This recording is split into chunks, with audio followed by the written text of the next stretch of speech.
For decades, whispers of CIA interference haunted the Caribbean. Now the truth is out.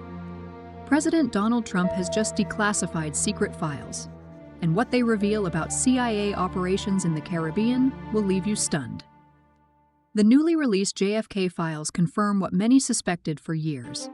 The CIA had a network of secret field bases in the Caribbean, including Kingston, Jamaica, Georgetown, Guyana, Port-au-Prince, Haiti, and other key locations. During Jamaica's politically volatile 1970s and 1980s, the rivalry between the Jamaica Labour Party, JLP, and the People's National Party, PNP, often carried rumors of U.S. interference. Now these files confirm that CIA field operations were active in Kingston during this time, raising serious questions about foreign influence in Jamaica's politics. In the 1970s, Prime Minister Michael Manley's PNP government leaned heavily towards socialism, aligning itself with Cuba. The United States, deep in Cold War tensions, viewed this as a threat. According to the files, the CIA's field base in Kingston actively tracked Jamaican political leaders, allegedly funneling resources to pro-capitalist factions within the island to weaken Manley's influence. The CIA allegedly funded opposition groups, distributed propaganda, and even attempted to destabilize communities tied to socialist sympathizers.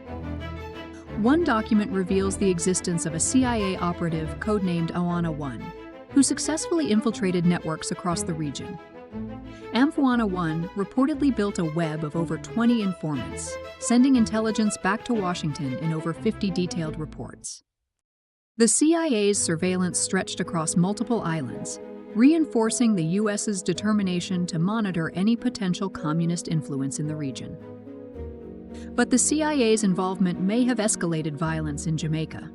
The PNP and JLP rivalry turned Kingston into a war zone, where community clashes and politically motivated attacks resulted in hundreds of deaths.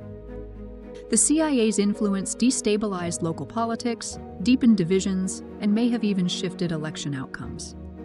When the JLP's Edward Seaga became prime minister in 1980, Jamaica's political direction shifted dramatically, moving closer to the United States and Western economic models. The revelations raised troubling questions. How deeply did the CIA influence Caribbean politics?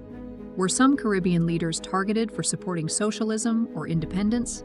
And most importantly, how much of this surveillance continues today? For years, people have speculated about the CIA's presence in Jamaica. Now the files confirm what many feared. The United States was actively watching and potentially influencing political outcomes in the region. What do you think?